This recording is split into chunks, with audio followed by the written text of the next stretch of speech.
থেকে সুদ নেই, ঘুষ নেই, আবার ওই টাকা মসজিদে দান করি।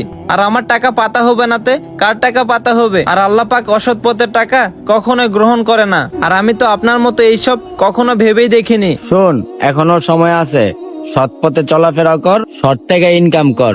আল্লাহ তাআলা দেখবি একদিন তোর মনের ইচ্ছা এবং কি তোর দান সবকিছু কবুল করবে। আল্লাহ, আমি কখনো তো ভাবেই নাই আমার অসৎ পথের টাকা এভাবে নাই হয়ে যাবে।